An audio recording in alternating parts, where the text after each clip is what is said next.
Olá, muito boa tarde. Começa agora o Agrimercado. É o mercado agrícola no meio do dia. Todos os dias, nesse horário, é momento de conferir os principais indicadores dos mercados agrícolas e financeiros. As cotações das bolsas internacionais de commodities agrícolas e também os mercados físicos agrícolas aqui no Brasil, nos nossos portos de exportação e nos principais polos de produção e comercialização do interior do país. Tudo com o nosso objetivo diário aqui de posicionar agricultores, pecuaristas, agroempresários também sobre oportunidades de negócio e também de investimentos enquanto os negócios estão acontecendo aqui no Brasil e em todo o mundo. E essa quarta-feira, bastante agitada nos mercados financeiros aqui, uma grande aversão a riscos aqui, praticamente tudo caindo, inclusive os mercados de commodities com quedas generalizadas. Bovespa caindo aqui, 0,8%. Lá fora também caem as bolsas americanas, principalmente, mas praticamente todas as bolsas internacionais. Dólar subindo agora 0,8% para R$ 4,00. Bateu nos R$ 4,00, hein? Alta forte de 0,8%. O que está acontecendo? Basicamente um momento de aversão a risco em função dos temores contra os efeitos da guerra comercial entre Estados Unidos e China. Tem algumas novidades um pouco mais positivas, a posição do Banco Central aqui de não deixar desvalorizar mais do que já está a moeda chinesa. Mesmo assim, muita aversão a risco, muita desconfiança nos mercados com relação aos rumos da guerra comercial e ao efeito disso na economia mundial. Já se fala claramente em recessão. A ameaça de recessão, portanto, é que está levando a essa aversão a riscos aqui, o pessoal fugindo dos chamados mercados de maior risco, são as bolsas de valores, as commodities também, e se refugiando aqui na moeda americana, por isso que ela sobe. Além de outros ativos, como o ouro também com alta. Petróleo lá fora está ajudando nesse comportamento negativo das commodities em geral, despenca em 5,2% na Bolsa de Nova York e 4,4% na Bolsa de Londres, petróleo tipo Brent. Aqui para uma outra razão também, que se soma a que eu já citei, que é o volume dos estoques americanos, inesperadamente muito elevado, saíram os dados hoje, surpreenderam os analistas aqui, ficou muito acima da expectativa, o volume dos estoques de petróleo nos Estados Unidos, principal consumidor mundial, e isso faz com que os preços despenquem, como eu citei aqui, no caso do petróleo em termos internacionais.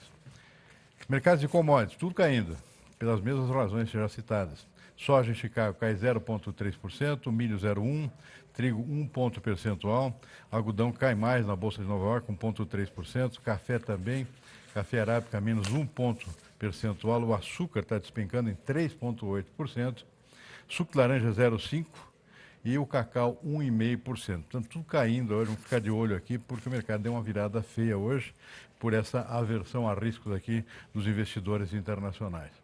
Daqui a pouquinho a gente dá mais informações sobre isso aqui, inclusive sobre a questão daqui da China. Mas agora a gente vai conversar com, não sei se já está na linha, nosso convidado aqui, Bartolomeu Braz, presidente da ProSoja Brasil, sobre as negociações da tabela do frete. Está na linha? Olá, muito boa tarde, Bartolomeu. Obrigado por nos atender aqui no nosso Agrimercado. Eu sei que vocês apresentaram as entidades do setor exportador, setor produtor aqui, dos chamados embarcadores aqui, apresentaram uma proposta lá para o governo dentro dessas negociações com os caminhoneiros quanto à tabela do frete. Como é que é essa proposta e qual está sendo a receptividade, Bartolomeu? Muito boa tarde. Boa tarde, Simar. Boa tarde a todos os ouvintes do Terra Viva, a todos os produtores que estão nos ouvindo. Bom, nós estamos com esse impasse, né, Simar, há mais de um ano. Isso tem trazido um prejuízo muito grande toda a nossa cadeia produtiva, principalmente aos produtores rurais. Porque as trades, as agroindústrias, enfim, os transportadores, eles só repassam o frete para a gente. Sim. Então, essa conta vem no final e ela vem cair em cima justamente do produtor dentro da porteira. Então, nós precisamos, e tivemos reunido com o Tarcísio para buscar uma saída sobre isso. Foi-nos dado uma proposta para a gente tornar, e a nossa proposta também, tornar essa tabela apenas de referência. E cada cadeia produtiva que negocie do Brasil, que é muito variado a nossa produção, enfim, o que é transportado rodoviário, então cada cadeia que se negocie, busque uma forma de negociar e se livre mercado, deixe que o mercado vá regrar isso. Nós não podemos ser refém de uma tabela e isso ser passado para nós produtores. E um outro ponto também que tem que ser passado, tá, Simar, e é um tema que a gente tem que colocar, as trades, as agroindústrias têm que pôr isso na mesa e mostrar quanto que está pagando. A gente hoje não sabe quanto paga. Você sabe que tem uma tabela, você sabe que tem um valor, mas você não sabe quanto é pago. Apenas eles refazem tudo e passam para a gente. Então, nesses acordos privados ou de cadeias aí que teremos aí, nós vamos ter que expor esse valor. Esse valor tem que ser exposto. Isso vai custar tanto. Entendeu? O negócio vai dar ou não vai dar? Tem mais caminhão, não tem? Então, é uma forma que o mercado que vai ditar isso. Não o governo. Nós temos que tirar o governo dessa situação. E nós precisamos aí de tornar essa tabela de referência da seguinte forma. Existe o projeto de Jerônimo aí da liberdade econômica, nós podemos colocar lá dentro uma emenda para que isso se torne livre. E um outro ponto é o STF, vai decidir isso agora, dia 4, está pautado de setembro, o STF tem que tomar essa decisão. O próprio CAD já deu que é inconstitucional, sabe? Já mostrou sinalizou que é inconstitucional. Então, o governo precisa se livrar disso, precisa de sair dessa peste aí que aconteceu no governo passado e vem trazendo para si, tirando toda a nossa competitividade, para que a gente possa voltar a negociar. Não adianta, isso não vai funcionar e não está funcionando essa tabela. Isso só está trazendo prejuízo e verticalizando a cadeia. Bartolomeu, como é que vocês estão sentindo aqui a receptividade disso, tanto quanto ao ministro quanto aos caminhoneiros? Olha, isso começou, essa negociação, nós estamos lá tentando buscar. Na verdade, os caminhoneiros viram que estão perdendo, vamos dizer, eles não estão também recebendo por isso, sabe? É melhor eles fazerem um acordo, esse acordo seja, vamos dizer, confiável, que esse acordo seja transparente e que aconteça, do que ficar dependendo, ameaçando fazer greve. Eu acredito que essa greve hoje é totalmente insustentável. Eu acho que ninguém vai apoiar esse tipo de situação devido ao que passamos no ano passado. Mas, assim, nós não podemos ficar refém disso, nós não podemos ficar refém de ameaças. Temos que ter atitude, nós colocamos isso para o ministro, tem que ter atitude e que se torne essa tabela de referência. Se o governo quiser ajudar depois, igual faz o PGTN, que se ajude de outra forma. Nós não podemos pagar essa conta. Nós temos que trabalhar com o mercado livre de forma que quem vai ditar isso é a demanda e a oferta. Agora, Bartolomeu, o que você já está sentindo em termos de negócios de soja? De que forma isso já está afetando ou não está afetando ainda a precificação da soja, por exemplo, no mercado futuro? Já tem prejuízo aos negócios nesse sentido? Esse é o mais impactante que nós temos aí, principalmente o mercado futuro. Sim. Traz essa incerteza aí nas empresas que compram, e as empresas repassam toda essa incerteza para nós, que somos os vendedores, os principais vendedores. E essa incerteza traz o quê? Traz alto custo. E esse alto custo está sendo passado, os mercados futuros não reagem. Nós estamos aí diante, novamente, do crescimento dessa guerra comercial aí. Sim. Infelizmente, a Bolsa de Chicago precifica a soja que está sobrando nos Estados Unidos, mas mesmo assim temos aí, possivelmente, a situação da peste suína africana também, na China, mas a gente está vendo que logo vai ser revertido, mas a gente está vendo a situação e não está tendo como aproveitar. Os mercados futuros, pouco foi fechado, somente os mercados de barter aí, de troca de insumos, mas muito pouco fechado o futuro, devido a essas complexidades que se trouxe nessa tabela. Por isso que eu falo, precisamos colocar isso transparente, tira o governo disso e deixa isso ser privado. Não tem como proteger uma cadeia ou uma classe no momento em que o país caminha totalmente diferente a isso. Agora, presidente, o próximo passo, qual é a próxima etapa? Vai se esperar essa coisa até se arrastar até a decisão lá do Supremo, lá, que só em setembro, ou tem alguma perspectiva de alguma antecipação já no curtíssimo prazo? Olha, não, a gente acredita que esse acordo tem que sair o mais rápido possível, até para que essa tabela se torne referência. E de métodos que o governo também force para que isso aconteça. O governo não pode ficar lá esperando que se vai ter greve ou se não vai. Ele tem que tomar uma decisão. Olha, isso é liberdade econômica, que saia da situação e vocês se tratam. Então, nós acreditamos que tem que ser o mais rápido possível. Já está aí praticamente na próxima safra iniciando aí. Nós estamos aí com compra de fertilizantes atrasado, devido à situação do solo, enfim, vários fatores que têm acontecido, e isso pode afetar diretamente na inserção de tecnologias desse novo plantio. Então, isso tem que ser resolvido rápido. Nós estamos pedindo que se resolva isso mais rápido, viu? Perfeito. Simão? Muito bem, eu conversei com o Bartolomeu Braz, ele que é presidente da ProSoja Brasil. Presidente, olha, muito obrigado. A gente vai continuar acompanhando muito de perto essa situação toda, porque ela tem repercussões aqui em toda a economia do país. Mas, por enquanto, seria isso aí. Eu lhe agradeço muito pela participação aqui no nosso programa e até uma próxima. Obrigado, hein? Eu que agradeço, Simão, e a ProSoja Brasil está sempre à disposição. Um abraço a todos. Muito obrigado. E o plenário da Câmara dos Deputados aprovou nesta madrugada, em segundo turno, o texto base da reforma da Previdência. A votação do texto base terminou com 370 votos favoráveis, 124 contrários e uma abstenção. O texto base aprovado hoje é igual ao aprovado no primeiro turno, em 10 de julho, quando 379 deputados votaram a favor e 131 contra. Para ir ao Senado agora, os deputados ainda precisam analisar os destaques que foram apresentados pelos partidos, o que deve acontecer na tarde de hoje. Muito bem. Bom, vamos fazer um rápido intervalo. A gente volta em seguida com mais informações aqui no nosso Agrimercado, que é o mercado agrícola no meio do dia. Estamos de volta com o Agrimercado, mercado agrícola no meio do dia.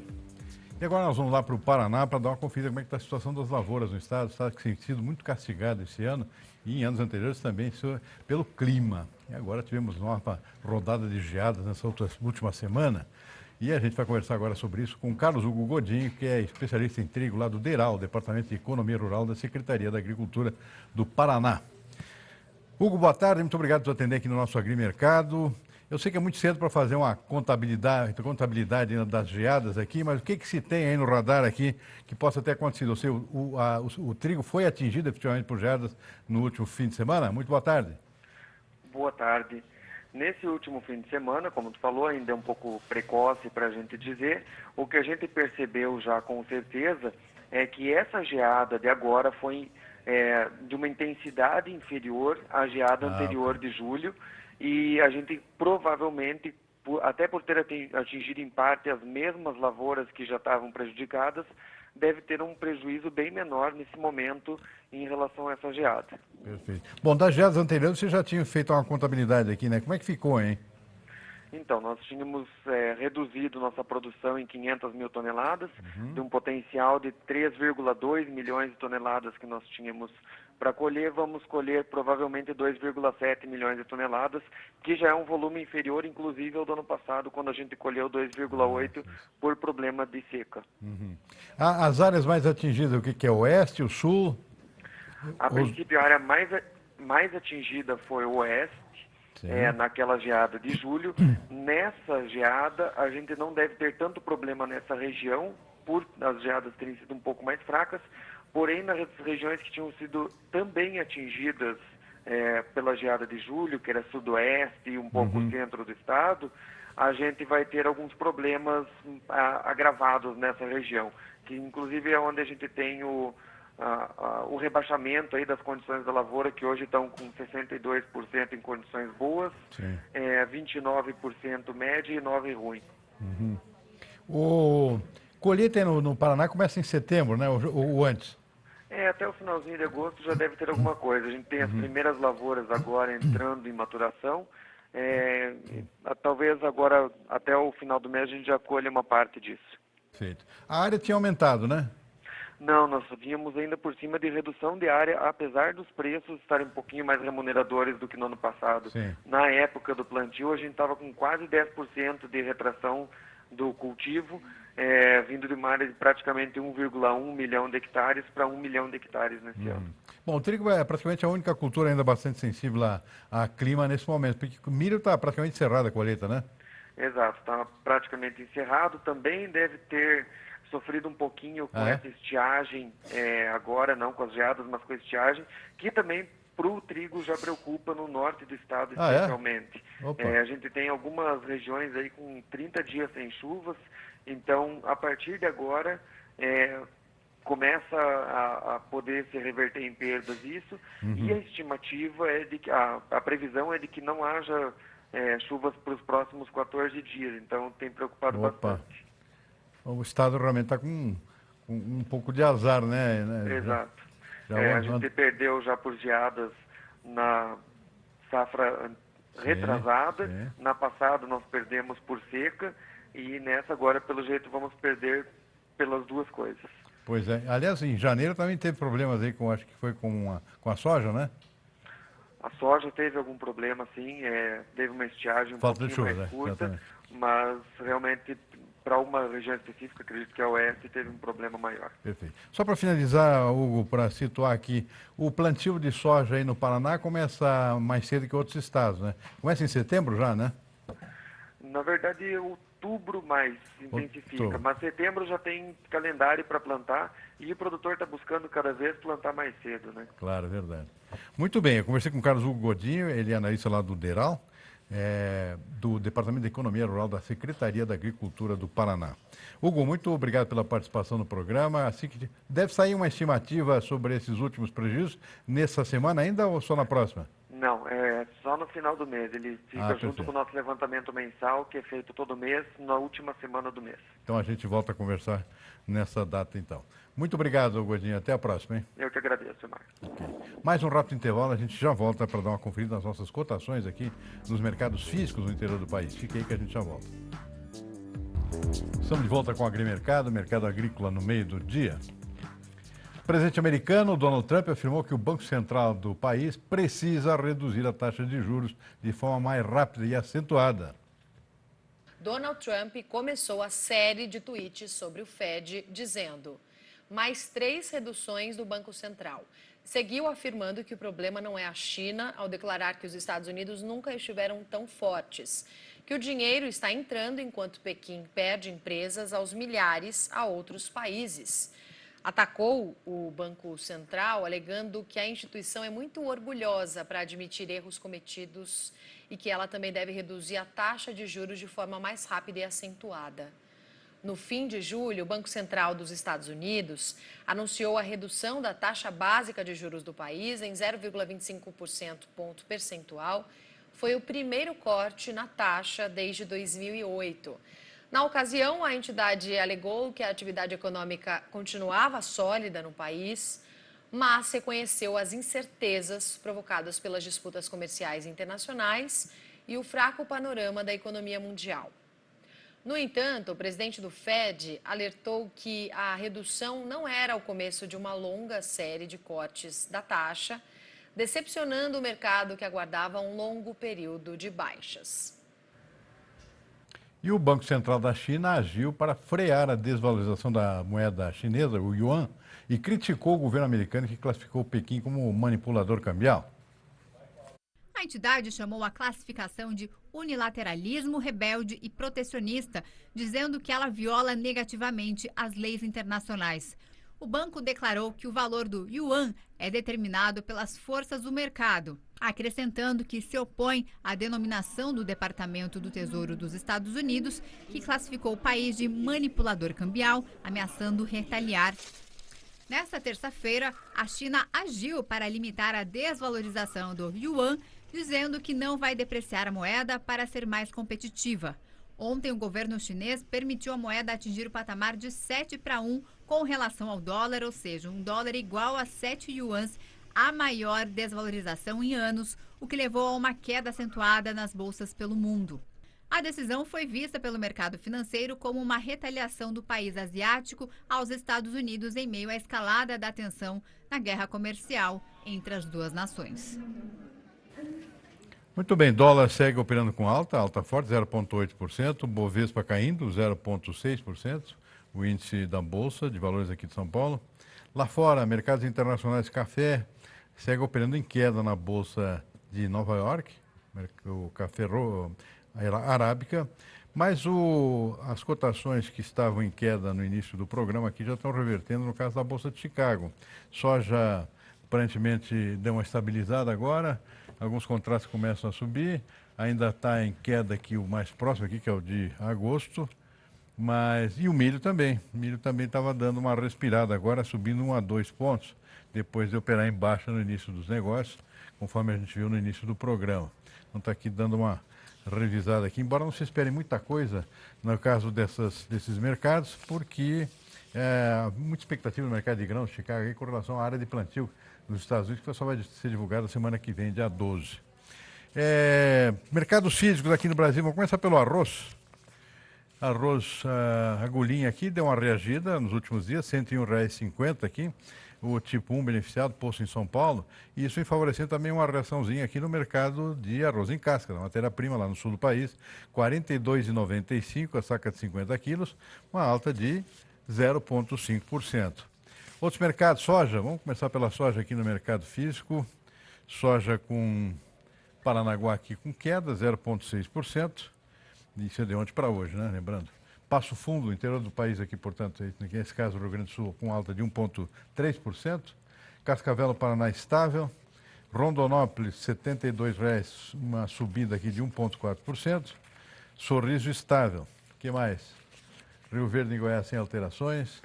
Dourado sobe 0,7%. E as outras 3 praças que a gente acompanha aqui não mostram alterações, pelo menos por enquanto.